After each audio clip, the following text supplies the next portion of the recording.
मेरे प्यारे देशवासियों, मैं आपको एक ऑडियो सुनाता हूँ। हेलो। सर नमस्ते सर। नमस्ते। सर बोलिए सर।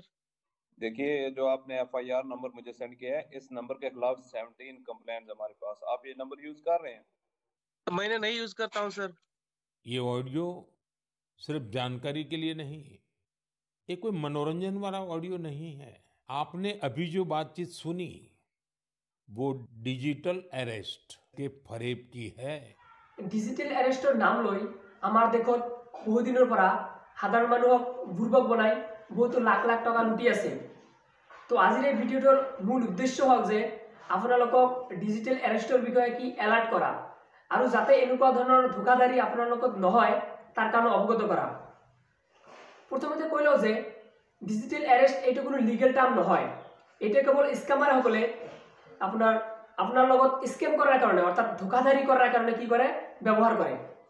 ডিজিটাল অ্যারেস্টত কি হয় যে প্রথমতে আপনার ফোন কলত বা হোয়াটসঅ্যাপত সিহঁতে কি কল করে যোগাযোগ কৰিব আৰু সিহঁতে নিজৰ পৰিচয়টো এনে ধৰণে দিব যে বা সিহঁতে কোনো গভৰ্ণমেণ্ট অফিচাৰ হয় বা পুলিচ অফিচাৰ হয়, এনে ধৰণে সিহঁতে কি পৰিচয় দিব আৰু পৰিচয় দিয়াৰ পিছত সিহঁতে আপোনাক বহুতো ভয় ভাবুকি দেখুৱাব যে আপোনাৰ ব্যাংক ট্ৰানজেকশ্যন ইলিগেলভাৱে কৰা হৈছে বা আপোনাৰ কোনো বস্তু বেআইনি অবস্থাত পোৱা গৈছে বা আপোনাৰ আধাৰ কাৰ্ড, বেংক একাউণ্ট বা আপোনাৰ পেন কাৰ্ড ইলিগেলি কামত কি ব্যৱহাৰ কৰা হৈছে। তো এনে ধৰণৰ কথা কৈ সিহঁতে কি আপোনাক প্ৰথমতে কি বহুতো ভয় ভাবুকি দেখুৱাব আৰু তাৰপিছত সিহঁতে এইটো ক'ব যে আপোনাৰ নামত এফআইআৰ হৈছে বা আপুনি অতি সোনকালে এৰেষ্ট হ'ব পাৰে।